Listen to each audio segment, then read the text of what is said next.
Hare Krishna. So అందరికీ Bhagavatam class స్వాగతం. మనం ఐదో స్కందం 13, 14 అధ్యాయంలో ఉన్నాం. ఆల్మోస్ట్ చివరి భాగంలోకి వచ్చేసాము. సో నిన్న క్లాస్లో మనం సో అడవిలో సింహం లాగా గాండ్రింపబడుతూ అడవిలో సింహం గాండ్రించినప్పుడు సో వర్తకుడు భయపడ్డం. సో అక్కడి నుంచి కొంగలు గ్రద్దలు రాబందులు స్నేహం చేస్తారు. అంటే వీళ్ళు ఇంకా వీళ్ళు ఆ పరిస్థితి నుంచి బయట తీయలేరు. అంటే సింహం నుంచి ఎవరు కాపాడగలుగుతారు? వీటన్నిటికీ అంత శక్తి ఉంటుందా? అలాగే ఇక్కడ కూడా మనం మరణం అనే భయంతో భగవంతుని ఆశ్రయించుకోకుండా ఆ సాధారణటువంటి దేవతల్ని, భావాల్ని, సో ఇట్లాంటి వాళ్ళని మనం ఆశ్రయించడం వల్ల ఎటువంటి ప్రయోజనం? ఎందుకంటే వాళ్ళు మన మరణం నుంచి వాళ్ళు బయటికి తీసుకోలేవాళ్ళు. అట్లాగే ఒక్కోసారి కొంగల చేత మోసగింపబడి హంసల సంగతి చేరుకుంటారు. కానీ అవన్నీ కొంగలు పాటించేటువంటి నియమ నిబంధనలు పాటించలేక మళ్ళీ తిరిగి ఇప్పుడు కోతుల సాంగత్యంలోకి వెళ్తే జీవితం ఎంత దుర్భరం అయిపోతుందో, అట్లా దొంగ స్వాములు, దొంగ యోగులు, దొంగ అవతారాలు అనే వాళ్ళ పేర్లతో వాళ్ళ దగ్గర మనం అనేక సార్లు మోసపడి ఏదో అదృష్టం కొద్దీ మనం బ్రాహ్మణ సాంగత్యంలోకి వెళ్తాం. అంటే మన కర్మను మార్చుకోవడానికి. కానీ గత జీవితపు వాసనలు, ఆ అలవాట్లు, ఆ గుణాల ప్రభావం వల్ల ఆ నియమాలు పాటించలేక మళ్ళీ దుష్టుల సాంగత్యంలోకి వెళ్ళి మళ్ళీ మైదనమే లక్ష్యంగా జీవితాన్ని గడుపుతారన్నమాట. లేకపోతే ఆ మైదనం చేసే క్రమంలో అసలైన లక్ష్యాన్ని మర్చిపోతారు. సో దురదృష్టవశాత్తు భక్తుల సాంగత్యం వాళ్ళు పొందలేరు. సో ఇంకా సో కోతి వలె ఒక కొమ్మ నుంచి ఇంకో కొమ్మకు ఎగురుకుంటూ మైదనం తప్ప వేరే ప్రయోజనం పొందలేడు. ఇట్లా అనేక సందర్భాలు, తాను అనేక పరిస్థితులు తాను ఉన్నప్పుడు ఒక కొమ్మకి ఇంకో కొమ్మకి ఎందుకు మళ్ళీ ఆడే దొరుకుతుందేమో, ఇక్కడైనా దొరుకుతుందేమో, అనుభవించడానికి ఇక్కడైనా బాగుంటుందేమో, అక్కడ బాగుంటుందేమో అని చెప్పాడు. సో అలాగే బద్ధజీవుడు కూడా ఒక శరీరం నుండి మరొక శరీరానికి మారుతూ మారుతూ కేవలం మైదున సుఖాన్ని మాత్రమే సంసార జీవితంలో నిరంతరంగా అతను ఆసక్తుడై తను అనేక సందర్భాలను తాను వదులుకుంటున్నాడు అన్నమాట. సో ఎప్పుడైనా సరే పరిస్థితులు ఎప్పుడు ఇట్లాగే ఉంటాయి భౌతిక జగత్తులో. మన బ్రహ్మలోకాన్ని వెళ్ళినా సరే, సో అధమ లోకంలో అటువంటి లోకాల నుంచి అటువంటి ఉత్తమ లోకాలకు వెళ్ళినా సరే, ఎక్కడికి వెళ్ళినా సరే ఈ శరీరకు సంబంధించినటువంటి సుఖాన్ని మనం వదలదాం. సో కాబట్టి మనం శరీరం మార్చే క్రమం కాకుండా ఆత్మను తృప్తిపరిచేటువంటి, భగవంతు తృప్తిపరిచేటువంటి కార్యక్రమాల్లో మనం నిమగ్నం అవ్వాలి. సో కాబట్టి ఎక్కడికి వెళ్ళినా సరే పరిస్థితులు మారవన్నమాట. జన్మ మృత్యు జరా వ్యాధి మనల్ని వెంటాడుతూనే ఉంటాయి. సో దీనికంటే బెటర్ ప్లేస్ ఇంకా ఉంటుందేమో, దీనికంటే ఇంకా ఉన్నటువంటి పరిస్థితులు ఇంకెక్కడైనా ఉంటాయేమో అని ఈ జగత్తులో కాదు, ఈ భౌతిక జగత్తులో ఎక్కడ మనకు దొరకదు. మనం ఉన్న పరిస్థితిని మనం చక్కదిద్దుకోవడానికి మనం ప్రయత్నించాలి తప్ప వేరే ప్రదేశానికి వెళితే మనకేదో బాగా జరిగిపోతాయి అనుకోవడం బ్రహ్మ. ఎక్కడికి వెళ్ళినా సరే జన్మ మృత్యు జరా వ్యాధి మనల్ని వెంటాడుస్తుంది. మన ముసలితనం వచ్చినప్పుడు మనకి ప్లస్ అంతిమంగా మరణం వచ్చినప్పుడు ప్రతి ఒక్కరూ దానికి తగినట్టుగా మనం తప్పకుండా దాన్ని అనుభవించాల్సిందే. ఆ బాధను మనం అనుభవించాల్సిందే. సో ఒకసారి ఒక వ్యక్తి అనుకున్నాడు అనమాట, ఈ ఇండియాలో ఈ బాంబేలో మనం ప్రయాణించే కొంది బస్సుల విపరీతమైనటువంటి రద్దీలు ఉన్నాయి. ఈ రద్దీలు మనం అసలు భరించలేకపోతున్నాము. మనం అమెరికాకు పోతే చాలా ప్రశాంతంగా ఉండొచ్చు, ఇంత రద్దీగా బస్సులు ఉండవు, ఏముండవు. కాబట్టి మనం అమెరికాకు వెళ్ళి ఎక్కడో దగ్గర మనం మన జీవితాన్ని అక్కడ మనం కొనసాగిద్దాము. అక్కడ రూల్స్ ఉంటాయి, స్ట్రిక్ట్ గా ఉంటారు, అయితే గవర్నమెంట్ ఇలా ఉంటుంది, అలా లా అండ్ ఆర్డర్ చాలా ఇదిగా ఉంటుంది అని తను అనుకున్నాం. అట్లానే అమెరికాకి వెళ్ళాడు. సో అమెరికాకి వెళ్ళిన తర్వాత అక్కడ పరిస్థితి ఏంటంటే, అతను బస్సులో వస్తున్నాడు. ఒక రాత్రి 8 తర్వాత తన జాబ్ ముగించుకొని వస్తున్నప్పుడు చూస్తే బస్సులో ఒక్కరు లేరు. అతను ఒక్కడే, కండక్టర్ డ్రైవర్. ఆ అడిగాడు అనమాట, ఆ వ్యక్తి అడిగాడు కండక్టర్ని, ఏంది ఇక్కడ ఎవరు లేరు ఏంటి నిర్మానుష్యంగా ఈ బస్సులో, నేను ఒక్కడే ఉన్నా, అది కూడా 8 గంటలు, ఇప్పుడు 8 గంటలు, ఇప్పుడు 8 గంటలే కదా అయ్యింది అంటాడు. అప్పుడు కండక్టర్ అంటాడు, ఈ ఏరియా అయితే ఉందో 8 గంటల పైన ఏ దుండగులు వచ్చి ఎవరి మీద గన్ను పెడతారో ఎవరికి తెలియదు అంటాడు. అందుకే 8 తర్వాత ఇదంతా ఇంకా నిర్మానుష్యంగా ఉంటుంది, ఎవరు పెద్దగా ట్రావెల్ చేయరంట. అక్కడేదో బాధలు ఉన్నాయని అనుకున్నాడు. నాకు చాలా ఇబ్బందికరంగా ఉంది, ఇండియాలో అంతే, ఏ సిటీకి పోయినా ఇంతే ఇక్కడ, కాబట్టి మనం అమెరికాకి వెళ్దాం అనుకుంటాడు. సో అమెరికాకి వెళ్ళి చూస్తే ఇక్కడ ప్రాణానికి ఇబ్బంది వచ్చేసింది. అక్కడైనా కనీసం ఇంతమంది జనాల్లో మనం బతికుంటాము, ఖచ్చితంగా మన ఇంటికి వెళ్తామని నమ్మకమైన ఉంది. ఏడుకొస్తే అసలు మనం బతికుంటామో లేదో కూడా మనకు డౌట్ వచ్చేసి, ఏమనుకున్నాడు, ఇంతకంటే మనం బెటర్ ప్లేస్కి వెళ్దాము, అమెరికాలో అన్నీ బాగానే ఉంటాయంట, అక్కడికి పోయినా కూడా ఉంటాయి అవి వేసాడు. మనం నియమ నిబంధనలతో భక్తి చేసుకోవడం తప్ప ఇక్కడ నుంచి శాశ్వతంగా బయటపడే అవకాశం లేదు. ఇక్కడ ఏ స్థితిలో ఉన్నా సరే అది వేస్టే, ఏ స్థితిలో ఉన్నా కూడా అది మన పని మనకు ఉపయోగపడదు అది. ఎందుకంటే అంతిమంగా మళ్ళీ ముసలితనం మరణం వచ్చేదానికి ఇంత కష్టపడ్డం ఎందుకు అప్పుడు? ఇన్ని ఇంత కష్టపడుతూ ఇంత సమకూర్చుకొని మళ్ళీ అవి వదులుకునే పరిస్థితుల్లో నేను ఇంత దుఃఖం నేను అనుభవించాలి, నా ముసలితనము, రోగము, చావు అనుభవించాలా నేను? నేను సంపాదన ఊరికే రాదు కదా, మనం కష్టపడితే కానీ రాదు. ఆ కష్టపడిన దేనికోసం అంటే మళ్ళీ రేపు కష్టపడుతూ వాటిని మళ్ళీ మనం సాగనంపాలి వాటిని. సో వీటన్నిటికీ మళ్ళీ ముసలితనము, దానితో మళ్ళీ రోగము, మళ్ళీ మరణం వచ్చేటప్పుడు దానికి నేను ఇంత కష్టపడ్డం ఎందుకు, దీనికి నేను ఇంత హైరాణ పడ్డం ఎందుకు, ఇంత నేను ఒత్తిడి తీసుకోవడం ఎందుకు? సో కాబట్టి మనం అర్థం చేసుకోవాల్సింది ఏంటంటే, ఇక్కడ మనం ఎన్ని రకాలుగా శరీరాలు మార్చినా వేస్ట్, ఇక్కడ ఎన్ని ఎన్ని ప్రాంతాలకు మనం పారిపోయినా కూడా వేస్ట్ ఇక్కడ, ఉపయోగపడదు మనకి. అంతిమంగా ముసలితనము, మరణం వస్తుంది అని తెలిసిన తర్వాత, అది మనం తప్పించుకోలేమని తెలిసిన తర్వాత దానికి ఏం ప్రిపేర్ అవ్వాలని ఎక్కడున్నా ప్రిపేర్ అవ్వాలి.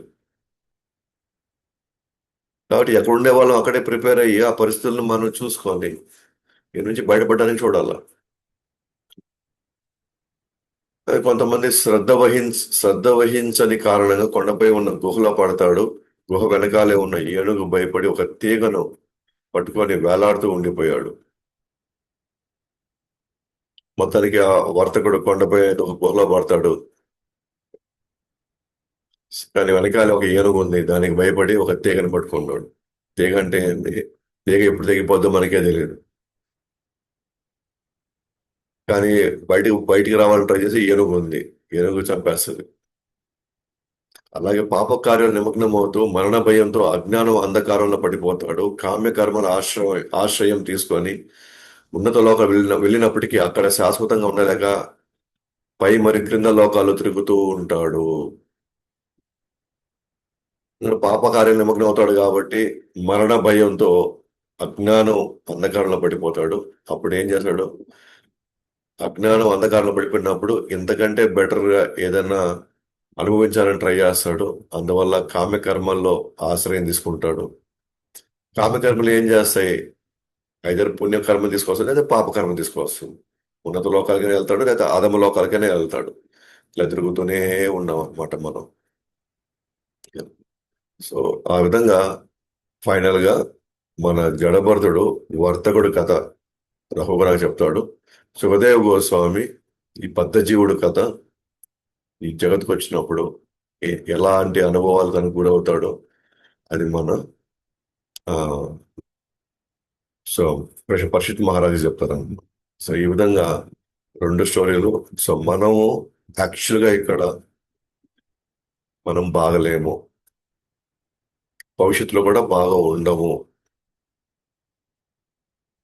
మన కుటుంబాల్లో కావచ్చు, మన చుట్టుపక్కల కావచ్చు, మన సమాజంలో కావచ్చు, ఇవన్నీ ఒక అడవిలో ఉంటే ఎప్పుడు ఏం జరుగుతుందో ఎప్పుడు ఏ పరిస్థితులు మన మీద ఎటువంటి రకాల దాడులు చేస్తాయో మనకి అంచనా కూడా లేదనమాట.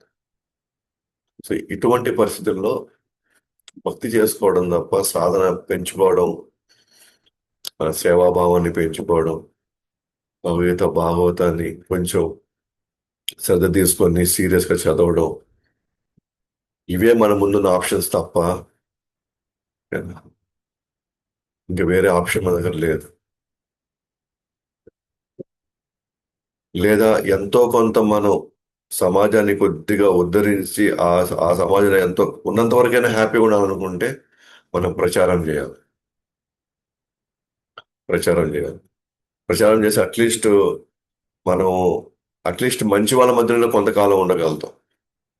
ఎందుకంటే వాళ్ళు కూడా కొంచెం భక్తులు అయ్యారు అనుకోండి, అప్పుడు వాళ్ళ మధ్యలో మనం కొంతవరకు మనం టెన్షన్ లేకుండా ఉండొచ్చు. సో ఆ విధంగా జడభరతుడు ఉపదేశాలను ముగిస్తూ రఘుగుణ తన యొక్క కృతజ్ఞత కూడా చెప్పాడు అనమాట. కాబట్టి ఇప్పుడు ఫైనల్ గా జడభరతుడు రఘుగుణతో ఏమంటారంటే, రఘుగుణ, నువ్వు బహిరంగ శక్తికి బాధితుడివే, నువ్వు కూడా ఇప్పుడు ఆ బహిరంగ శక్తి బాధితుడివే.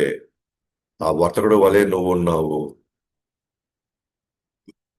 అనేక పరిస్థితుల్లో నువ్వు ఇక్కడ ఎదుర్కొంటున్నావు, ఆందోళనకు గురవుతున్నావు. ఈ ఈ టెంపరీ పొజిషన్, ఒకసారి నువ్వు రాజు అనుకొని అంత నీ ఆదిలో ఉందని నువ్వు అప్పుడప్పుడు నువ్వు భ్రమలోకి వెళ్తున్నావు. ఒకవేళ నువ్వు ఈ స్థితి నుంచి నువ్వు బయటికి రావాలి అనుకుంటే శాశ్వతంగా, కాబట్టి నేను చెప్పేది నువ్వు చెయ్యి. ఏమన్నాడు? అందరి జీవుల పట్ల స్నేహపూర్వకంగా ఉండాలి, అంటే సమానంగా చూసుకోవాలి, అందరితో ఉండాలి. సో ఆఖరాకి చలపతి కూడా అన్నాడు, అందరి పట్ల స్నేహపూర్వకంగా ఉండాలి అంటే భక్తుల సాంగత్యంలో మనం స్నేహపూర్వకంగా ఉండాలి. భక్తులే కాదు, బయట వాళ్ళతో కూడా ఎటువంటి విభేదాలు లేకుండా అవకాశం ఉన్నంత వరకు మనం వాళ్ళందరితో, అంటే మనకి ఎవరి పట్ల రాగం ఉండకూడదు, ఎవరి పట్ల ద్వేషం ఉండకూడదు. రాజు అనే స్థానం మరియు దండను త్యజించాలి. రాజు అనే స్థానం అంటే నేను రాజుని, ఇప్పుడు నేను మంత్రిని, నేను సో నేను పలానా పలానా, అసలు ఆ స్థానాన్ని మనం పక్కన పెట్టి, ఎందుకంటే మన ఒరిజినల్ స్థానం వచ్చి మనం భగవంతుడి యొక్క సేవకులం, మనం ఒరిజినల్ స్థానం. అలాగే దండను త్యజించాలి అంటే నువ్వు రాజుని కాబట్టి నేను ఏమైనా చేస్తాను, నేను నాకు శిక్షించే అధికారం నాకు ఉంది అన్నది, దాన్ని కూడా త్యజించాలి. సో ఎందుకంటే మన కృష్ణుడి యొక్క సేవకుడు కాదు అని మనం అనుకొని, లేదా మన దాని సంగతి మనం మర్చిపోతే, అప్పుడు మనం భౌతిక పరిస్థితుల్లో ఏదో ఒక స్థానం మనం తీసుకోవాలి. నేను పలానా డాక్టర్లను, ఇంజనీర్లను, లేదా మన పలానా కులం అనో, లేకపోతే మా నాన్న జమీందారు, నేను జమీందారు కొడుకులను, ఇట్లాంటి స్థానాలు తీసుకోవాలి మనం. నేను కృష్ణుడి యొక్క అంశాన్ని మర్చిపోతే ఖచ్చితంగా మనం ఇంకో స్థానం తీసుకోవాలి ఇక్కడ. అండ్ అవన్నీ కూడా తాత్కాలికమైనటువంటి స్థానాలే అవన్నీ, ఏ స్థానం తీసుకున్నా సరే. ఆ స్థానంలో మనం ఆడే ఆట, ఓకేనా? అంటే నేను జమీందారు కొడుకుని కాబట్టి నాకు సర్వ హక్కులు ఉన్నాయి ఈ ఊరి మీద, నేను ఎవరు ఏమైనా అడిగే దిక్కు లేరు, లేదా నేను సో అండ్ సో ఒక ఒక ఐశ్వర్యవంతమైనటువంటి ఒక ఒక వ్యక్తికి నేను కోరుకుని, నా దగ్గర కావాల్సినంత డబ్బు ఉంది, అయితే మాది సో అండ్ సో కులం, మేమంటే మీరు పడి ఉండాల్సిందే అని ఆ అహంకారం, అంటే ఇట్లాంటి ఆటలు ఆడతాం మనం. ఇట్లాంటి ఆటలు ఆడేటప్పుడు ఏం చేస్తున్నాం? ఎస్, ఇప్పుడు నా దగ్గర టైం ఉంది, ఇప్పుడు నా దగ్గర శక్తి ఉంది, కాబట్టి నేను ఎవరినైనా ఏమైనా నేను అనగలుగుతాను అని అనుకుంటే, కానీ మనం మర్చిపోయేది ఏంటంటే ఆ స్థానం శాశ్వతం కాదు. అందుకే రఘుగొండతో భరతుడు అంటాడు, మీ స్థానం ఇప్పుడు కాదు, ఈ రోజు మీరు రాజు అవ్వచ్చు, నేను సేవకుడు కావచ్చు, కానీ రేపు మీరు రాజుగానే ఇప్పటికీ ఉండలేరు. మీరు సేవకుడు అవ్వచ్చు, నేను రాజును అవ్వచ్చు. గతంలో మనం భగవంతుడి యొక్క ఆ, అంశాన్ని మర్చిపోయే మనం నానా రకాలైనటువంటి కార్యాలు చేసాము. ఎవరెవరినో ఇబ్బంది పెట్టాం, ఎవరెవరినో కష్టపెట్టాం, ఎవరెవరినో, కొంతమంది మనకే తెలియదు, కొంతమంది జీవితాలు కూడా మనం నాశనం చేస్తుంటాం. తెలియదు మనకి. ఇప్పుడు దాని ప్రతిఫలం ఇప్పుడు మనం అనుభవిస్తున్నాం ఇప్పుడు మనం. ఇక లేకపోతే మనకే ఎందుకు ఇలా జరగాలి, మనకే మనమే ఎందుకు ఇటువంటి పరిస్థితులు మనమే ఎందుకు ఎదుర్కోవాలి, మిగతా వాళ్ళంతా బాగానే ఉన్నారు కదా. ఎందుకంటే ఎప్పుడైతే నేను కృష్ణుడి యొక్క అంశం కాదు అన్న విషయం మనకి ఆ స్థానాన్ని మనం మర్చిపోతాము, ఆటోమేటిక్గా మనం ఇంకో స్థానం తీసుకునే తీరాలి. ఇంకో స్థానం ఏంటి, ఇప్పుడు ఈరోజు నేను పలానా పలానా వాళ్ళని పలానా పలానా ఆ, వ్యక్తిని అని మనం ఆ ఆ భావంతో మనం చేసే పనులన్నీ మళ్ళీ మనకి ఇంకొక జన్మలో మళ్ళీ తిరిగి వస్తాయి అవి. అందుకే నువ్వు ఆ స్థానాన్ని మర్చిపో, నువ్వు దండించడం కూడా నువ్వు త్యజించాలి. నువ్వు నువ్వు ఒక ఆత్మవి, అది కృష్ణుడి యొక్క అంశము అన్న గుర్తుపెట్టుకొని ఆ భావంలో మనం మెలగలగాలి ఎక్కడైనా సరే. ఇంద్రియార్థాల పట్ల ఆకర్షణ వదలాలి. సో కోరికలు, ఇంద్రియార్థాలు వాటి పట్ల ఆకర్షణ వదిలే తీరాలి. అట్లాగే భక్తియుత సేవ ద్వారా జ్ఞాన కటుకం సంపాదించాలి, తద్వారా భౌతిక సంసారాన్ని నువ్వు దాటగలుగుతావు. భక్తుల సేవ ద్వారా మాత్రమే నీకు జ్ఞాన కటుకం. ఏంటి ఆ జ్ఞాన కటుకం? నేను కృష్ణుడి యొక్క అంశాన్ని అన్న విషయం తెలిసి అప్పటి నుంచి మనం ఏం చేస్తున్నాం, కృష్ణుడు సేవలో నిమగ్నం అవ్వడానికి ప్రయత్నిస్తాం. సో కృష్ణుడి సేవలో మనం నిమగ్నం అయ్యి తద్వారా భౌతిక సంసారం నుంచి మనం బయటకు రాగలుగుతాం. అంటే భక్తుల సేవలో జ్ఞానము ప్లస్ వైరాగ్యం రెండు వస్తాయి. ఏంటా జ్ఞానం? నేను ఈ భౌతిక ప్రపంచం చెందిన వాడిని కాదు, నేను అసలు శరీరాన్నే కాదు, నా శరీరము నాది ఇది కాదు, ఈ శరీరం సంబంధించిన వ్యక్తులంతా కూడా శాశ్వతంగా నా వాళ్ళు కాదు. నేను శాశ్వతమే, బట్ నా శరీరం అశాశ్వతం. కానీ నాకు వచ్చినటువంటి బంధాలన్నీ శరీరంతో సంబంధించినట్టు కానీ ఆత్మతో సంబంధం లేవు. ఆత్మ ఎవరితో సంబంధం ఉంది? ఒక కృష్ణుడితో తప్ప ఇంకెవరితో సంబంధం లేదు. అలాంటప్పుడు నేను భగవుడి యొక్క సేవలో ఉండడానికి నా మనసు ఇప్పుడు స్టార్ట్ అవుతుంది. తెలుస్తా కదా, ఫస్ట్ నాకు తెలియాలి.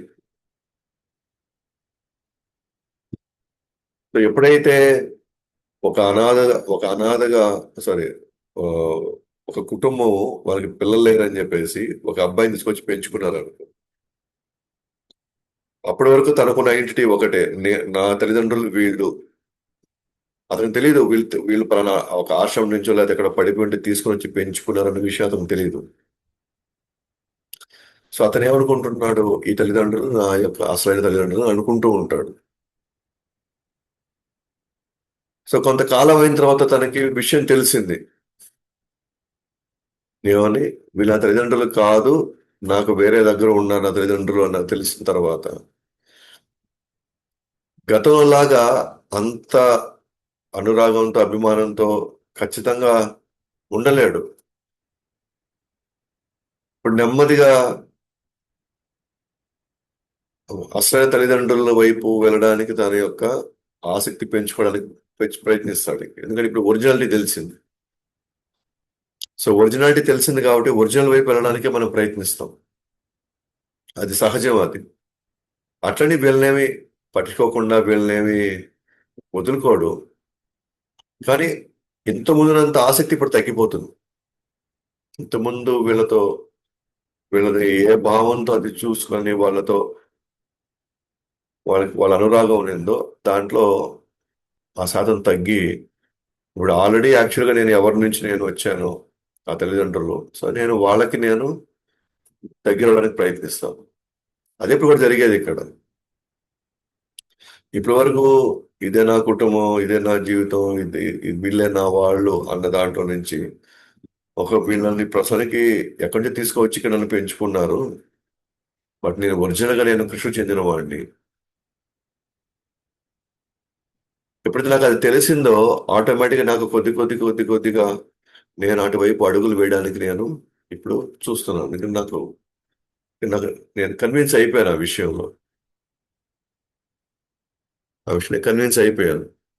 కాబట్టి క్రమక్రమంగా నేను అటువైపు వెళ్ళాలని నాకు ఇప్పుడు అర్థమవుతా ఉంది. ఇప్పుడు అర్థమవుతా ఉంది. సో ఆ క్రమంలో ఆ, మన యొక్క వేషధారణ మార్చుకుంటున్నాము, మాట తీరు మార్చుకుంటున్నాం, మన స్వభావాన్ని మార్చడానికి ప్రయత్నిస్తున్నాం. ఏదైతే కామ క్రోధ మోహ మద మత్సర్యాలు నన్ను ఈ స్థితికి తీసుకువచ్చాయో వాటిని పూర్తిగా కడుక్కోవడానికి నేను ప్రయత్నిస్తున్నాను. అది కడగాలి, కడుక్కోవాలంటే భక్తుల సాంగత్యంలో వస్తున్నది అది కడగబడుతుంది. మిగతా దగ్గర అది అది మిగతా వేరే వేరే పరిస్థితులు, వేరే వేరే ఉమ్, విధానాలు ఇంకేం లేవన్నమాట ఇంక మనకి. అవకాశం లేదు ఇంకా. కాబట్టి ఇక నెమ్మదిగా అడుగులు వేసుకునే పరిస్థితుల్లో మనం మళ్ళీ వెనక్కిపోయే పరిస్థితులు రాకూడదు. అందుకే మళ్ళీ మనం భక్తుల సాంగత్యం వదిలేమనుకోండి, మళ్ళీ పాత అవే వాసనలు మళ్ళీ మనం గట్టిగా పట్టుకుంటాయి. సో కాబట్టి మనం ఇంకా అత్యంత జాగ్రత్తగా ఇప్పుడు ఉండాలి. జడభరతుడి కథ ఇప్పుడు మన కథ కూడా. ఇప్పుడు ఇంకా జాగ్రత్తగా ఉండాలి. ఏమాత్రం ఇదేదో మంచితనమో, ఇదేదో సెంటిమెంట్, ఇవేదో అది ఇది అనుకున్నాం అనుకోండి, మళ్ళీ పాత జీవితానికి వెళ్తాం మనం. ఎందుకంటే ఆయన కూడా ఆ ఆ జింకని కాపాడడం నా బాధ్యత కదా, జింకని అట్లా ఎట్లా వదిలేస్తాం, జింకని సాధు అనేవాడు ఈ విధంగానే ప్రవర్తించాలి కదా అని చెప్పేసి ఆ యొక్క ఇదిలోనే అతను చాలా చాలా దురపరిస్థితిని తాను అనుభవించాడు. మేము మేము పెళ్ళిళ్ళకి పోకూడదా, మేము సినిమాలకు పోకూడదా, మా వాళ్ళతో మేము మాట్లాడకూడదా, మేము ఏం ఒక 10 నిమిషాల వాళ్ళతో మాట్లాడతాము, అవి ఏమీ ప్రాబ్లం లేదు. కానీ ప్రాబ్లము పై వాళ్ళు ఎందుకు చెప్తారు అని అంటే, భరతుడిలాగే మళ్ళీ మళ్ళీ ఆ ట్రాక్ లో పడిపోయేసి మళ్ళీ అక్కడ మళ్ళీ మీరు మీ యొక్క అస్తిత్వాన్ని మళ్ళీ ఏదో కొద్దిగా అస్తిత్వం అర్థమైంది. నా అస్తిత్వం యాక్చువల్గా ఆధ్యాత్మికమైంది, నేను కృష్ణుడి యొక్క సేవకుడిని అంశాన్ని అన్న విషయం ఇప్పుడు అర్థమైంది. కాకపోతే అది ప్రస్తుతానికి చాలా కోమలంగా ఉంది. ఆ శ్రద్ధ, ఆ నమ్మకం స్ట్రాంగ్ గా లేదు. ఆ స్ట్రాంగ్ గా లేనప్పుడు మనం కొంతకాలం ఎంతవరకు దూరం ఉండగలిగితే అంతవరకు దూరంగా ఉండడానికి ప్రయత్నించలేదు. ఎంత అవసరమో అంతవరకు మనం ఇటువంటి సాంగత్యాలు, భౌతిక సాంగత్యాలకు దూరంగా ఉండాలి. వెళ్ళాము అనుకోండి, సో ఖచ్చితంగా మన గత సంస్కారాలు, గత వాసనలు మళ్ళీ అది చాలా స్ట్రాంగ్ ఉన్నాయి కాబట్టి లాగేసుకుంటాయి. మళ్ళీ వస్తామో రాదు. ఇంకా జడబోతుడు అంటే ఆయన ఆ స్థాయిలో ఉన్నాడు కాబట్టి భగవంతుడు అవకాశం ఇచ్చాడు. మనకి అంత అవకాశం వస్తుంది గ్యారంటీ లేదు. కాబట్టి ఉన్న పరిస్థితుల్లో జాగ్రత్తగా ఉంటూ, ఉన్న పరిస్థితుల్లో భక్తుల యొక్క సాంగత్యంలో ఉంటూ, మన కృష్ణుడి గురించి నిరంతరంగా స్మరించుకోగలిగితే ఎంతో కొంత మనం ఇటువైపుకి ముందు ప్రయాణించగలుగుతాం. కాబట్టి ఇప్పుడు రఘు కూడా కృతజ్ఞతలు చెప్తున్నాడు అనమాట. ఇంత ఇంత గొప్ప ఉపమాన కథ చెప్పినందుకు, తనకి అసలైనటువంటి తన స్థితిని తనకి అర్థమయ్యేటట్టు చేసినందుకు. కాబట్టి ఆయన ఏమన్నాడు, మానవ జన్మలో శ్రేష్టమైనది, మానవ జన్మ చాలా శ్రేష్టమైంది. దేవతల జన్మ కంటే మానవ జన్మ చాలా వైభవపేతమైనది. దేవతల ఉన్నత లోకాల్లో అపారమైన భౌతిక సుఖాల వల్ల భక్తులతో సహవాసం చేసే అవకాశం లేదు. చూడండి, రఘుగుణ మాట్లాడుతున్నాను. మానవ జన్మ చాలా శ్రేష్టమైంది. దేవతల జన్మ కంటే మానవ జన్మ చాలా వైభవపేతమైనది. వైభవం.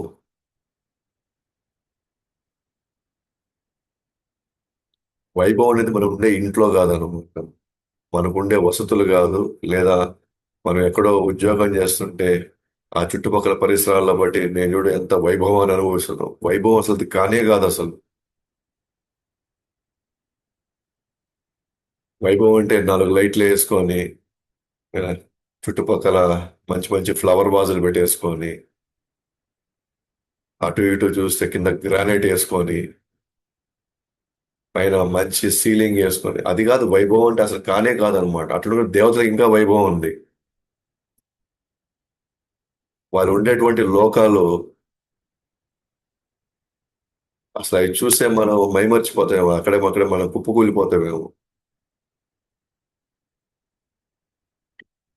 రహుగుణ అంటున్నాడు అనమాట ఈ విషయాన్ని.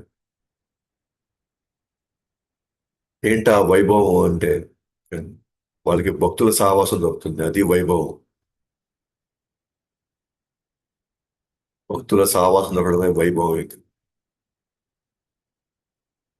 అన్నాడు దేవతల ఉన్నత లోకాల అపారమైన భౌతిక సుఖాల వలన భక్తులతో సహవాసం చేసే అవకాశం లేదు.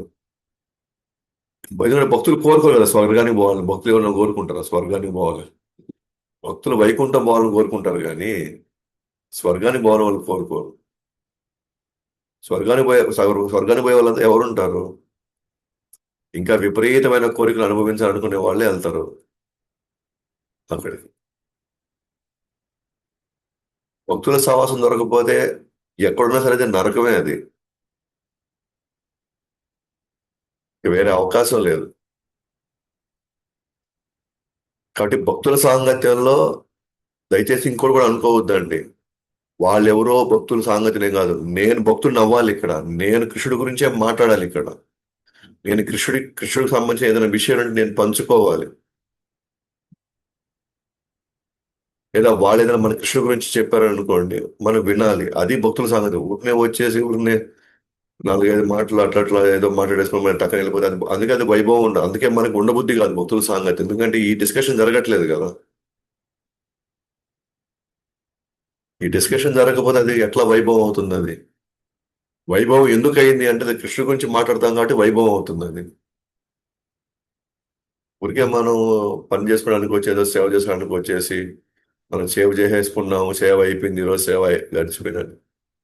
సేవ సేవా భావంలో ఏం డిస్కషన్ జరిగింది మన మధ్యలో? ఈరోజు సేవ చేసుకున్నాం, ఏం కొత్తది నేర్చుకున్నాం సేవలో ఈరోజు మనం?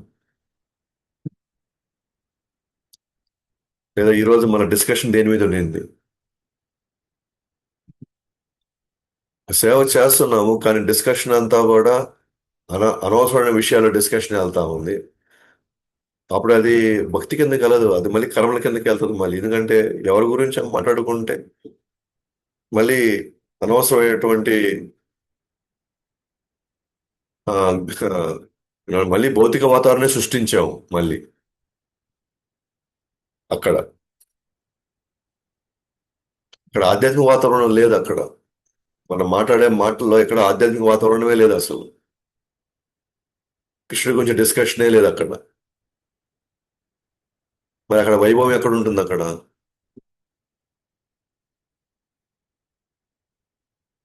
ఎక్కడ కృష్ణుడు ఉంటే అక్కడ వైభవం ఉంటుంది అంతే. ఇక్కడ కృష్ణ కథ చర్చలు ఉంటే అక్కడ కృష్ణుడు ఉంటాడు. మనం ఆ, భక్తుల సాంగత్యంలోకి వస్తున్నాము, భక్తుల సాంగత్యం మధ్యలో ఉన్నాం కానీ ఎవరి నుంచి ఏమి నేర్చుకోవట్లేదు. లేదా మనము అట్లీస్ట్ మనం లీడ్ తీసుకుందాము. మనమైనా ఇప్పుడు ఇక్కడి నుంచైనా మనం అందరం ఒక మాట మీదకి వచ్చి మనం దీని గురించి మన కృష్ణ గురించి తప్ప ఇంక వేరే విషయాలు మాట్లాడొద్దు. మరి కృష్ణ గురించి మాట్లాడాలంటే మనం క్లాసులు విన్నవి గుర్తుపెట్టుకోవాలి. లేకపోతే మనం చదివినటువంటి గుర్తుపెట్టుకోవాలి. అవి గుర్తుపెట్టుకొని వచ్చి ఇక్కడ మనం వాటి గురించి చర్చ పెట్టాలి. సందేహాలు ఉంటే తీర్చుకోవాలి. ఇది అసలైన వైభవం అంటే. లేకపోతే ఇటు కూడా ఒకనొక రోజుకి వెళ్ళేసి ఆడికి పోయి ఇంత పని చేయాలనా, అంత దూరం పోయి ఇది అవసరమా మనకి అనిపిస్తుంది ఒక రోజు. ఈ రోజు కాకపోతే రేపని అనిపిస్తుంది. ఆడికి వెళ్ళి ఏమి నేర్చుకోవట్లేదు, ఎవరు ఏమి మనకు చెప్పట్లేదు. ఈ మాటలకి అక్కడ దాకా పోయి వీళ్ళ మధ్యలో ఈ మాటలు పెట్టుకొని మళ్ళీ మనం అనవసరంగా ఒకరినొకరు అపార్థం చేసుకొని ఒకరినొకరు మనం తిట్టుకొని మళ్ళీ మళ్ళీ ఆ, ఒకరి మధ్యలో ఒకరికి మళ్ళీ అనవసరమైనటువంటి మళ్ళీ ద్వేషాలు పెంచుకొని మళ్ళీ తిరిగి ఇంటికి వెళ్ళడం కంటే ఆల్రెడీ మనకి ఆల్రెడీ చాలా సమస్యలు ఏడే ఉన్నాయి, ఇది తీసుకుని వెళ్ళి మళ్ళీ ఆడవి ఇంకొన్ని సమస్యలు నేను తెచ్చుకోవాలా అని ఆటోమేటిక్గా బయటకు వచ్చేస్తాం. లేదా మనమే ఇంకా భక్తుల సాంగత్యాన్ని కొనసాగడానికి, భక్తుల మధ్య రావడానికి మనకి ఇష్టం ఉండదు ఇంకా. దాంట్లో ప్రతి ఒక్కరిది బాధ్యత ఉంది, నాతో సహా. మరి వీళ్ళందరూ దాన్ని డిస్కస్ చేస్తున్నారు, నేను కూడా డిస్కస్ చేయాలి కదా, నేను కూడా ఏదో ఒకటి చదవాలి కదా, లేదా ఏదో ఒకటి నేను కూడా వినాలి కదా. నేను చదువుతూ వింటూ ఉంటే నాకు కూడా ఏదో కంటెంట్ ఉంది నేను మాట్లాడడానికి. మనం ఉన్నంత వరకు విన్నాము, పోయాము, ఇంటికి పోతా లేకపోతే ఇంకెక్కడికి పోయినా ఆ, ఇంకా అదే అదే ఇది ఇదే అన్నట్టుగా ఉంది మన పరిస్థితి. దాని అదే ఇది ఇదే. అట్లా అనుకున్నప్పుడు మనం ఎప్పుడు ఇంకా భౌతిక అస్తిత్వంలోనే ఉన్నట్టే అర్థం అది.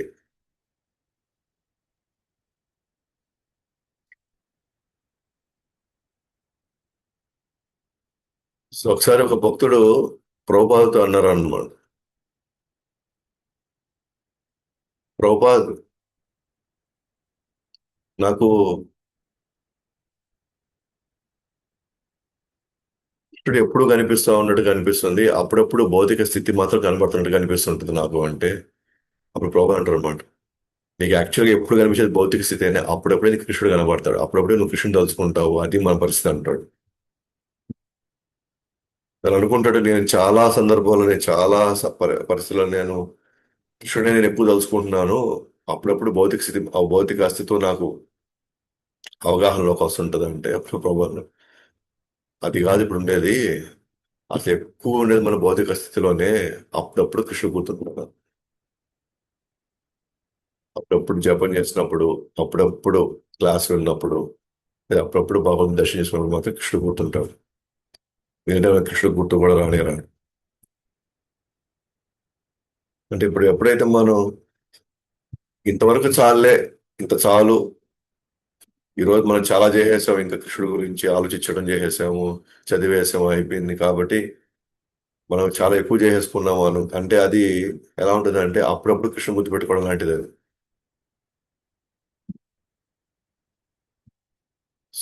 సో కాబట్టి ఈ వైభవం చాలా చాలా ముఖ్యం. ఇది ఉన్నవాడికి ఆ, అతనికి నిజం చెప్తాను, అసలు ఏ పొజిషన్ అవసరం లేదు అతనికి. అతను అతనికి డబ్బులు అవసరం లేదు, అతనికి ఏదో పేరు ప్రఖ్యాతులు అవసరం లేదు, ఒక స్థానం అవసరం లేదు. అతని దగ్గర వైభవం ఉంది. ఈ వైభవం ఎవరైనా సంపాదించుకోవచ్చు, దీనికి డబ్బులున్నవాడు లేనివాడు అయినవాడు కానివాడు ఏం లేదు. సమ్మోహం సర్వభూతేషు నమే ద్వేషోస్తి న ప్రియ, ఏ భజంతి తూ మాం భక్త్యా మయి తే తేషు చాప్యహం.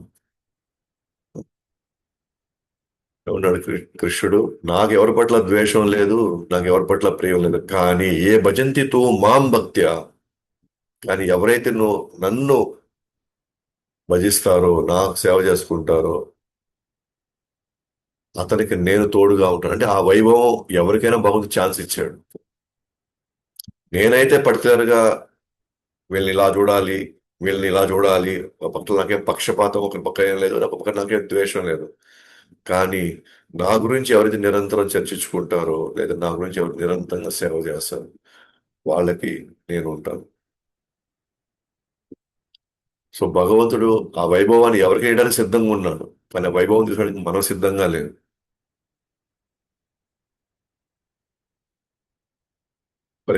ప్రభుపాద వచ్చే ప్రతి కార్యక్రమం, ప్రభుపాద ఏదైతే చేయమన్నాడో వాటన్నిటికీ అక్కడ ఏం చేస్తామంటే మనకు వైభవం సంపాదించుకుంటుంది.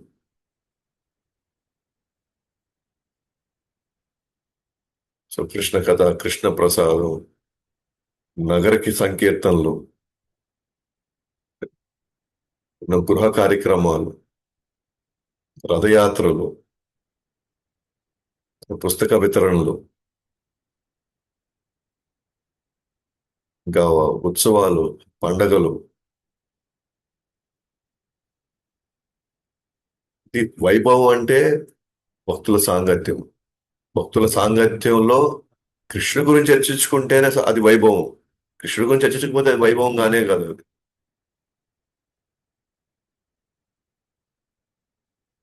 సో దేవతలకు కూడా ఈ ఛాన్స్ లేదు.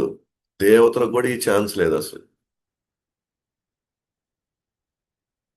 ఒకసారి అంటే వాళ్ళు ఎంత దేవతలు ఎంత వైభవాలు ఉంటారంటే, ఒకసారి నారదుల వారు పోయినా సరే, కొంతమంది మునివరులు పోయినా కూడా వాళ్ళ వైభవం ఏ స్థాయిలో ఉంటుందంటే, వాళ్ళ అటువంటి భక్తులు కూడా వాళ్ళు గౌరవించలేని పరిస్థితిలో ఉంటారు అనమాట. అంటే అంత మొత్తు ఎక్కువ ఉంటుంది అనమాట. ఆ వైభవం మొత్తు, ఐశ్వర్యం మొత్తు అంత ఎక్కువ ఉంటుంది అక్కడ. అందుకే మనం చూసాం, ఆ, నలకువేర మణిగ్రీవ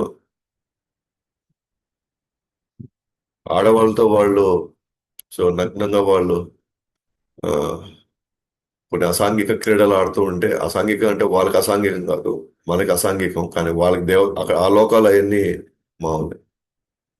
ఆడవాళ్ళకి రికగ్నైజ్ చేశారు, నారదుల వారు వస్తున్నారు అని చెప్పి వాళ్ళు పడిపోయారు, కానీ వీళ్ళ మత్తులో అలాగే ఉండిపోయారు. ఎందుకంటే మేము కుబేరులు కుమారులం మేము.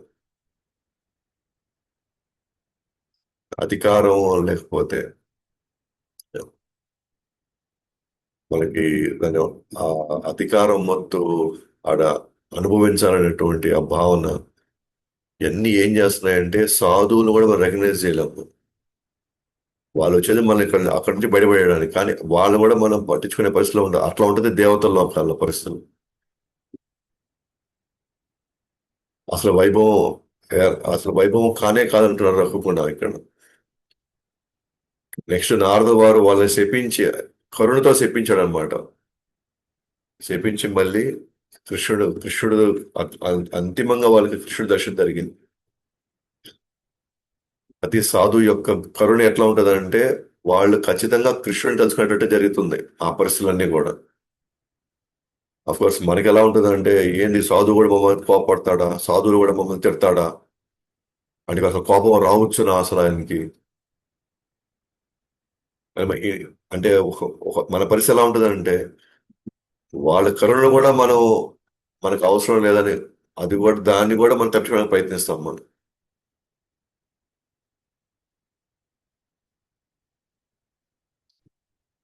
మరి ఎంతకాలం సాంగత్యం కావాలైతే, మరి ఓకే, మరి భక్తుల సావాసం ఎంతవరకు ఉంటే మనకి వైభవం వస్తుంది? అంటే వాళ్ళ సాంగత్యం ఎంతకాలం కావాలి మనకి అంటే, మీ పాదధూళితో అన్ని పాపాల నుండి విముక్తుడవడమే దేవతలకు కూడా లభించని అదోక్షజని శుద్ధ భక్తి సేవ తక్షణమే పొందుతారు. అందుకే ఒక క్షణం సాంగత్యం ద్వారా సమస్త వాదనలు, మిథ్యహంకారం మరియు విచక్షణ రాహిత్యం నుండి ముక్తిని పొందాను. ఈ పాదధూళితో అన్ని పాపాల నుండి విముక్తుడవడమే దేవతలు కూడా లభించిన అదోక్షజని శుద్ధ భక్తి సేవ తక్షణమే నేను పొందుతారు. ఒక క్షణం చాలంట. రఘుగణ భరతుడి గురించి మాట్లాడుతున్నాడు. మీతో సాంగత్యం నాకు ఎందుకంటే, దేవతలకు దొరకనటువంటి అధోక్షజన శుద్ధ భక్తి సేవ నేను పొందగలుగుతున్నాను.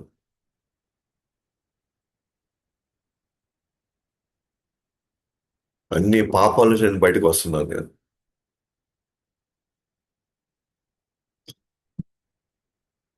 ఎంత అంతేగా, ఒక క్షణం సాంగత్యం చాలు, ఒక క్షణం. సాధు సంఘ లవమాత్ర సాధు సంఘ సర్వశాస్త్రకాయ లవమాత్ర సాధు సంఘ సర్వసిద్ధిహాయ. లవమాత్ర, లవ లవ అంటే క్ష ఒక క్షణాన్ని కూడా మనం విభాగిస్తే, సరే, పార్ట్స్ చేస్తే దాంట్లో ఒక భాగాన్ని లవ మాత్రం అంటారు. సర్వసిద్ధిహాయ అంటే, సర్వసిద్ధి అంటే మనం విజయం సాధించవచ్చు ఒక క్షణం కంటే తక్కువ సమయంలో ఒకవేళ మన సాధు సాంగత్యం తీసుకుంటే.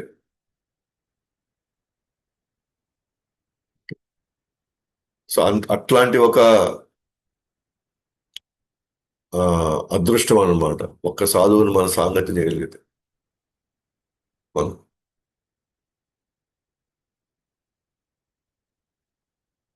సో అట్లా ఒకసారి నారదుల వారికి నారదుల వారు ఒకసారి విరాట రాజ్యానికి వెళ్ళాడు. ఆ విరాట రాజు ఏమన్నాడంటే, మా తమ్ముడు ఇక్కడ ఉన్నాడు, అతను ఏం చెప్పినా కూడా భగవంతుడి గురించి కానీ భక్తి గురించి కానీ మనకి అస్సలు అస్సలు వినిపించుకోవట్లేదు. పైగా పాప కార్యాల్లో చాలా భయంకరంగా తాను నిమగ్నమై ఉన్నాడు. ఏదో ఒక విధంగా మీరు మాట్లాడి అతనికి ఏదో ఒకటి చేయండి అతనికి అని చెప్పి, సో తనకి పురమాయిస్తాడు. సో అప్పుడు ఆ వ్యక్తి దగ్గరికి వెళ్ళాడు. వ్యక్తి దగ్గరికి వెళ్ళి తను చెప్పాలని ప్రయత్నించాడు.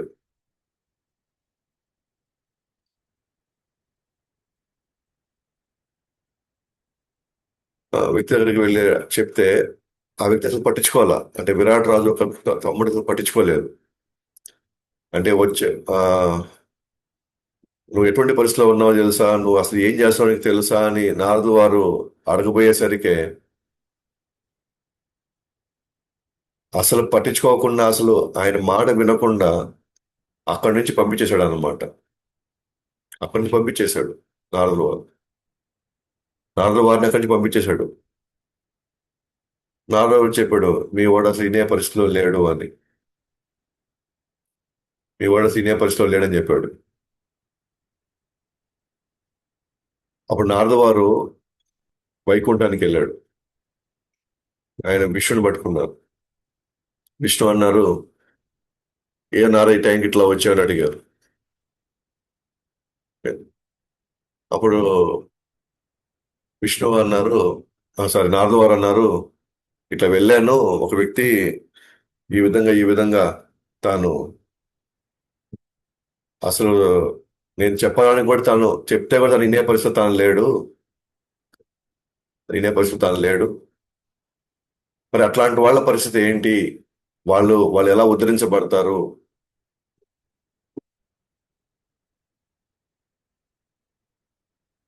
అని అడిగినప్పుడు నారదు వారు విష్ణు అన్నారు, వాళ్ళకి ఒక క్షణం వాళ్ళకి సాధువుల సాంగత్యం కావాలి. ఎట్లయినా సరే వాళ్ళకి దగ్గరలోకైనా సరే వాళ్ళని చూసే ఇదిలైనా వాళ్ళు ఉండాలి, లేదా కనీసం వాళ్ళ నుంచి ఒక చిన్న మాట వింటే చాలు, వాళ్ళు వైకుంఠానికి వచ్చేస్తారంటారు అనమాట. అప్పుడు నారదుల వారు మళ్ళీ వస్తాడు. వచ్చి ఆ విరాట రాజు యొక్క తమ్ముడితో వచ్చి, ఈసారి ఏమంటారంటే, నువ్వు ఇందాక నన్ను పంపించేసావు, ఇంతకుముందు నన్ను పంపించేసావు, అది నేను అర్థం చేసుకోగలుగుతాను, ఫోన్లే నన్ను పంపించే కదా, ఇబ్బంది లేదు. కానీ ఒకరికి బాధ కలిగినా, నీకు ఒకరికి కష్టం కలిగినా, ఏదో ఒకసారి నువ్వు ఏదైనా ఇబ్బందుల్లో పడినా సరే, ఏదో ఈ ఒక ప్రశ్న అడుగు చాలు అని చెప్పి నారదు వారు వాళ్ళ తమ్ముడితో అంటాడు అనమాట. ఏంటి ఆ ప్రశ్న అంటే, ఒక ఒక శుద్ధ భక్తుడి యొక్క సాంగత్యం చేయడం వల్ల వచ్చేటువంటి ప్రయోజనం ఏంటి అని ఈ ప్రశ్న అడుగు. శుద్ధ భక్తుడి యొక్క సాంగత్యం లభిస్తే దాని వల్ల వచ్చేటువంటి లాభం ఏంటి, ప్రయోజనం ఏంటి అని ఈ ప్రశ్న అడుగు అంటాడు. ఎప్పుడైతే నారదుల వారు ఆ విధంగా వాళ్ళ తమ్ముడికి చెప్పేసి, అంటే నీకు ఎప్పుడైనా ఇబ్బందులు వచ్చినా, నీకు ఎప్పుడైనా కష్టం వచ్చినా సరే, నీవు ఈ విధంగా నువ్వు అడుగు అంటాడు. ఎప్పుడైతే నారద వారు వెళ్ళిపోతారో కొన్ని రోజులకి అతని తమ్ముడు చనిపోతాడు. ఇప్పుడు ఎక్కడికి వెళ్తాడంటే యమలోకానికి వెళ్తాడు. యమలోకానికి వెళ్ళిన తర్వాత అక్కడ యముడిని కలుసుకున్న తర్వాత యముడు అడతాడు అనమాట, ఏమని, ఒక శుద్ధ భక్తుల యొక్క సాంగత్యం ఏంటో, దీనివల్ల ప్రయోజనం ఏంటి అని చెప్పేసి వాళ్ళ తమ్ముడు అక్కడ అదే యమలోకానికి వెళ్ళిన తర్వాత అక్కడ యమరాజు అడుగుతాడు అనమాట. యమరాజు ఏం చేస్తాడు, నాకు తెలియదే అంటాడు. సరే రా మనం వెళ్దాము. మనం బ్రహ్మ దగ్గరికి వెళ్దాం పదాన్ని.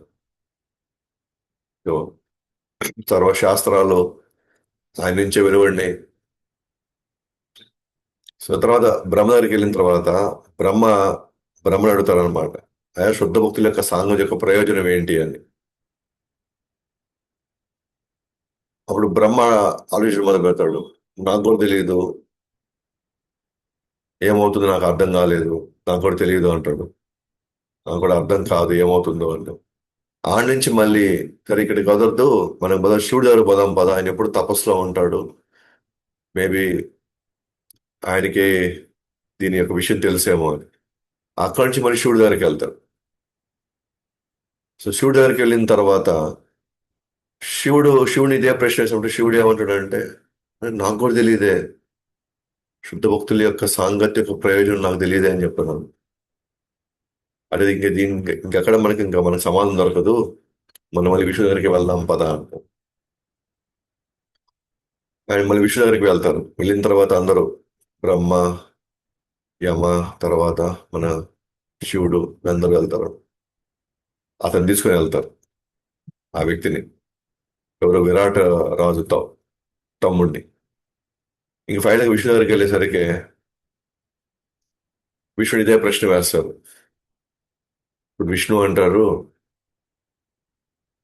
ఇదే ప్రయోజనం, ఎవరు ఈ జీవుడు నన్ను చూడగలిగాడు ఇప్పుడు. అతను దొరికిన సాంగత్యం ఎంతసేపు నారదుల వారితో, చాలా తక్కువ సమయం దొరికింది అతను నారదుల వారితో. అతను నారదుల వారిని దర్శించుకున్నాడు కాబట్టి, నారదుల వారి దగ్గర నుంచి విన్నాడు కాబట్టి, సో ఆ మాత్రం ఆ సాంగత్యం, ఆ శుద్ధ భక్తుల యొక్క సాంగత్యం ఎక్కడ తీసుకొచ్చిందంటే అంతిమంగా తనకి హరి దర్శనం దొరికింది అతనికి. అందుకే ఇక్కడ ఒక్క క్షణం సాంగత్యం అన్నమాట. క్షణం సాంగత్యం ద్వారా సమస్త వాదనలు, మిథ్యాహంకారము, విచక్షణ రాహిత్యము నుండి ముక్తి పొందాను. అదే సమస్త వాదనలు అంటే ఏంటి? ఇంతకుముందు ఫస్ట్ లో ఆయన వాదనలు చేసుకుంటూ ఉన్నాడు. ఆయన ఫస్ట్ లో వాదనలు ఏది రఘుగణ జడభరతుడితో, తర్వాత తన మిథ్యాహంకార ప్రదర్శన, నేను రాజుని నువ్వు సేవకుడివి అనే మిథ్యాహం ప్రదర్శించాడు. తర్వాత విచక్షణ కోల్పోయాడు.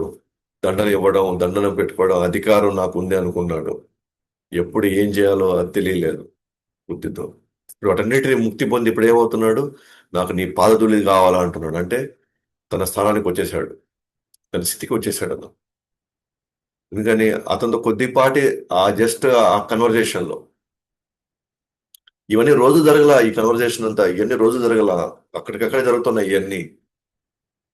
ఎక్కడ ఎప్పుడైతే ఆయన ఆ పల్లకి మోస్తూ నువ్వు రాజు ఎవరు, నేను సేవకుడు ఎవరిని, ఇది ఎప్పటికి ఇలా, ఆ సమాధానానికి ఆయన అక్కడి నుంచి బయటకు వచ్చేసి అప్పటికప్పుడే క్షమించమని కోరుకునేశాడు. అప్పుడే డిస్కషన్ అంతా జరుగుతూనే ఉంది. మనం అంటే రోజులు తీసుకున్నాం అనుకోండి డిస్కషన్, బట్ ఇదంతా రోజులు జరగలేదు, అంతా అప్పటికప్పుడు జరిగింది.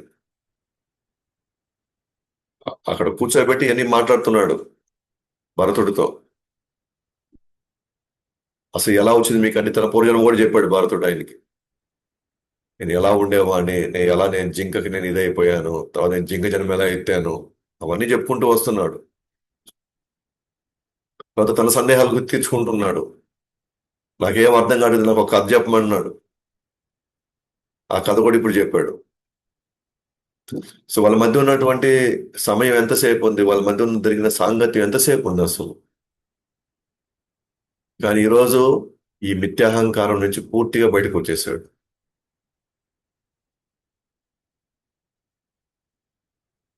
ఇక్కడ అన్నాడు, వేరు వేరు వేషాల్లో భూమిపై బాలులుగా, యువకులుగా, అవధూతలుగా లేదా గొప్ప బ్రాహ్మణులుగా సంచరించే మహాత్ములందరికీ నేను గౌరవవందనాలు తెలుపుతున్నాను. వారి దయ వల్ల రాజవంశీయులకు శుభం కలుగుగాక. అంటే భగవంతుడు సాధువుల రూపంలో, కొంతమంది సాధువులు బాలుల రూపంలో ఉన్నారు, లైక్ ప్రహ్లాదుడిలాగా, కొంతమంది యువకుల్లాగా ఉన్నారు, కొంతమంది ఏమో మహాత్ముల్లాగా, సారీ, కొంతమంది అవధూతల్లాగా దొరుకుతున్నారు ఇక్కడ. లేదా గొప్ప గొప్ప బ్రాహ్మణులుగా సంచరించే మహాత్ములందరికీ, ఎంతమంది ఉన్నారు ఇక్కడ మహాత్ములందరూ, వాళ్ళు ఏ రూపాల్లో ఉన్నారు, ఏ పరిస్థితుల్లో ఉన్నారు, వాళ్ళందరికీ నేను గౌరవ వందనాలు నేను తెలుపుతున్నాను అంటున్నాను. అంటే ప్రతి సాధువు తన యొక్క జీవితంలో ఎవరో ఒకరి జీవితంలో వాళ్ళకి మేలు చేయడానికి వాళ్ళు తిరుగుతున్నారు అన్నమాట ఇక్కడ అంతా. మనం మన గురించి తప్ప ఇంకెవరి గురించి ఆలోచించట్లే. అట్లీస్ట్ మన ఇంట్లో వాళ్ళు కూడా మనం ఉద్ధరించే పరిస్థితిలో మనం లేవు.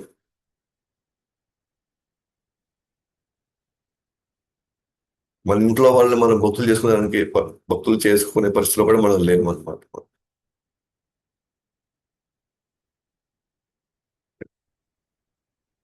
సో వాళ్ళు సాధువులేమో వాళ్ళ జీవితాలు మొత్తాన్ని వాళ్ళ గురించి అసలు ఆలోచించట్లే. రేపు రేపు రేపు ఉంటామో పోతామో కూడా వాళ్ళకి అసలు ఆ స్థితిలో వాళ్ళు అసలు దాన్ని పట్టించుకోవట్లే అసలు. మనము భగవన్నామం వినడం, భాగవతం వినడం, ఇవన్నీ అంటే మనం ఒక పక్క చేసుకుంటూ అట్లీస్ట్ మన పక్కన వాళ్ళకైనా మన తోటి వాళ్ళకైనా మనం చెప్పుకొని వాళ్ళకి ఈ కృష్ణ భక్తి అప్పుడే కదా మన సాంగత్యం వాళ్ళకి మేలు చేస్తుంది.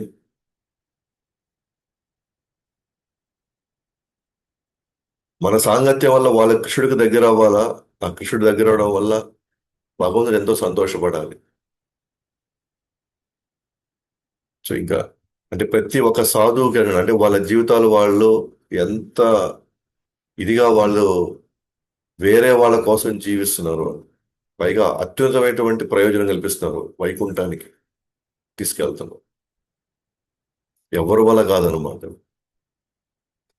పరమహంస అయిన భరతుడిని రఘుగుణ అవమానించినప్పటికీ ఆయన అతనిపై అనుగ్రహించి ఆత్మసాక్షాత్కార శాస్త్రం ఉపదేశించాడు. ఎందుకంటే అతను క్షమాపణ వేడుకున్నాడు.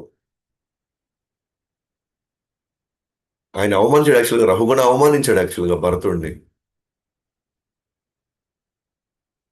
యాక్చువల్గా అక్కడ కూడా అసలు యాక్చువల్గా అక్కడ కూడా భరతుడు అసలు మాట్లాడకుండా ఉండుంటే, అంటే ఇలాంటి మాటలు, అంటే నువ్వు రాజు, ఈ రోజు రేపు నేను సేవకుడని, ఈ రోజు నేను సేవకుడు, రేపు నేను రాజు అవ్వచ్చు, నువ్వు సేవకుడు అవ్వచ్చు, నేను అలసిపోలేదు, శరీరం శరీరం అలసిపోద్ది కానీ ఆత్మ అలసిపోదు. ఇప్పటి వరకు ఎన్నో అవమానాలు భరించాడు భరతుడు. ఎన్నో అవమానాలు భరించాడు చిన్నప్పటి నుంచి, తండ్రి దగ్గర, బంధువుల దగ్గర, తోటి అన్నదమ్ముల దగ్గర, ఆఖరికి మరణ సమయం దగ్గర కూడా తీసుకెళ్ళాడు, ఇక్కడ బలిపీఠం దగ్గరికి. అక్కడ ఎక్కడ మాట్లాడాలి అసలు భరతుడు. కానీ ఫస్ట్ టైం ఇక్కడ నోరు బయటిది పెట్టాడు, అంతే, నోరు బయట తీశాడు, మాట్లాడాడు. ఫస్ట్ టైం మాట్లాడారు అనమాట. టక్కని గ్రహించేశాడు రఘు కూడా. అంటే ఇప్పుడు మాట్లాడాలి అనుకున్నాడు అని అంటే రఘుగుణం మీద తను జాలి చూపించాలి అనుకున్నాడు కాబట్టి మాట్లాడాడు, లేకపోతే అది కూడా మాట్లాడి ఉండేవాడు కాదు.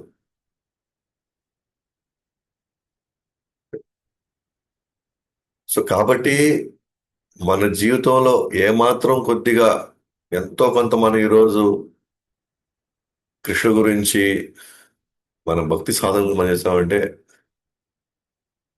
మేబీ ఒకసారి మనం అనుకోవచ్చు, నేను పూర్వజన్మలో నా సుకృతి ఏమో, పూర్వజన్మలో నేను ఎంతో కొంత నేను చేస్తుంటాను, లేకపోతే నా దాకా ఈరోజు నేను ఎలా ఇక్కడ ఎదుగుతాను అనుకోవచ్చు.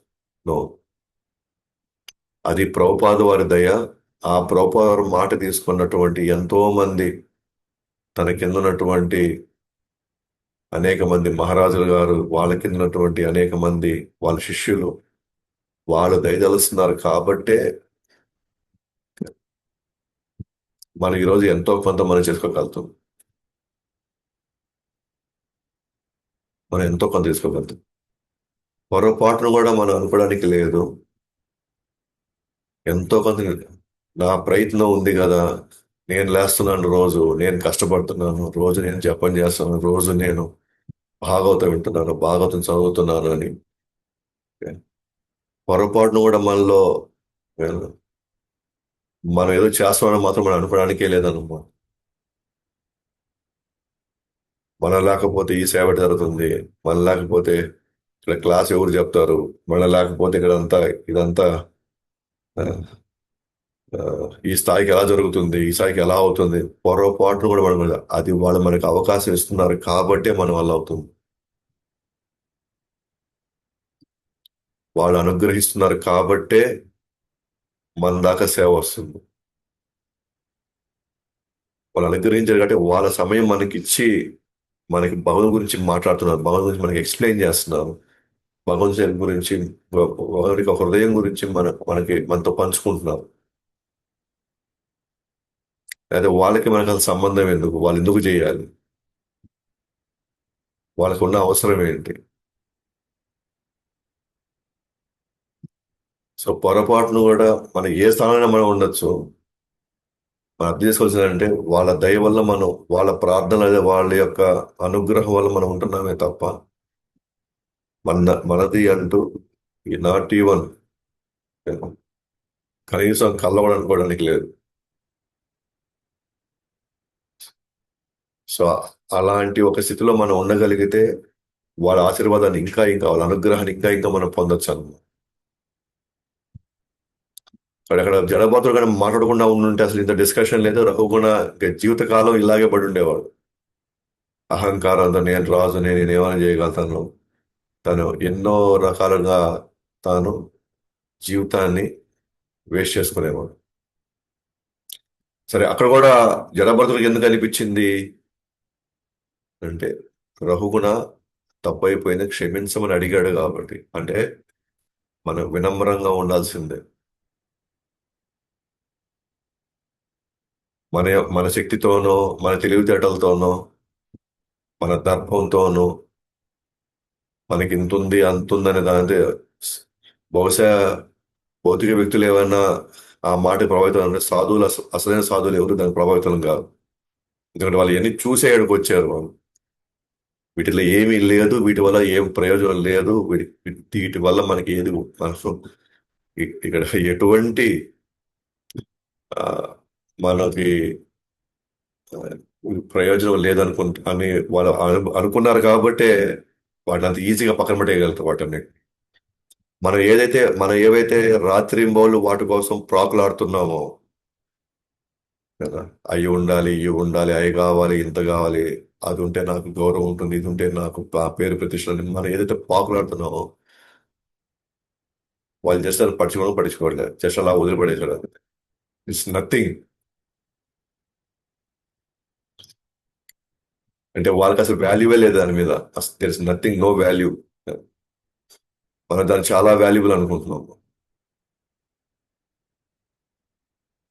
సో జడభరతుని నుండి పాఠాలు నేర్చుకున్న రఘుగుణ ఆత్మ యొక్క సహజ స్థితిని పూర్తిగా గ్రహించాడు, దేహభావంను పూర్తిగా త్యజించాడు. భగవంతుని సేవకుని శరణు పొందిన వాడు నిశ్చయంగా కీర్తింపబడతాడు, ఎందుకంటే ఆ స్థానం కావాల్సిన స్థితిలో కష్టం లేకుండా భావన త్యజించగలిగాడు.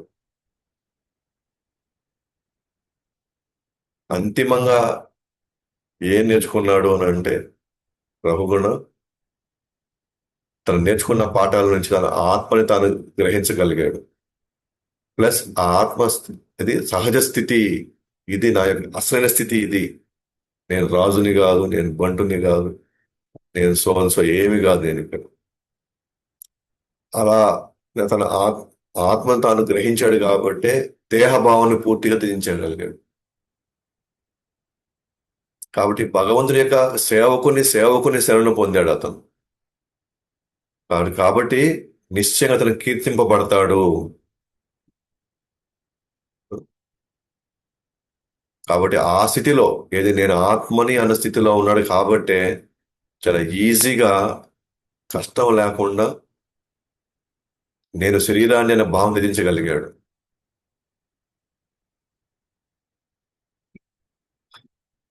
కాబట్టి మనం గమనించాము ఇక్కడ అంతా చూస్తే గనక కృతజ్ఞతలు ఏ విధంగా తెలుపుతున్నాడు రఘు కూడా భరతుడితో. ఆ, అందరికీ మొత్తం ప్రతి ఒక్కరికి తాను, మహాత్ములందరికీ తాను కృతజ్ఞతలు చెప్తున్నాడు. వాళ్ళు అనేక రూపాల్లో ఉన్నారు వాళ్ళు. దేవతల కంటే చాలా శ్రేష్టమైన జీవితం మానవ జన్మ అంటున్నాడు. ఎందుకంటే దేవతల లోకాల్లో భక్తుల సాంగత్యం అనేది దొరకనే దొరకదు. ఒక క్షణకాలం ఆయనతో జరిగిన ఆ యొక్క సాంగత్యంలో మిథ్యాహంకారాన్ని వదలగలిగాడు. భరతుడు నిజంగానే అనుగ్రహించాడు రఘుగుణకి, ఎందుకంటే రఘుగుణ క్షమించమని చెప్పి వేడుకున్నాడు కాబట్టి. ఫైనల్ గా తన దేహాత్మ భావం నుంచి బయటకు వచ్చి తన ఆత్మను సహజస్థితిలో చాలా ఈజీగా గ్రహించగలిగాడు. అది కూడా భరతుడి యొక్క అనుగ్రహంతో. సో ఈ విధంగా వాళ్ళ మధ్య జరిగినటువంటి ఈ ఈ సంభాషణ అండ్ చివరిగా ఆ, రేపు సుఖదేవ గోస్వామికి పరీక్షిత్ మహారాజ్ జరిగినటువంటి ఇదంతా 13 అధ్యాయం అనమాట. 13 అధ్యాయం ఎండింగ్. అంటే అక్కడ దాకా మనం ఏం చేసాము, అన్ని కంపేర్ చేసుకుంటూ వచ్చాం.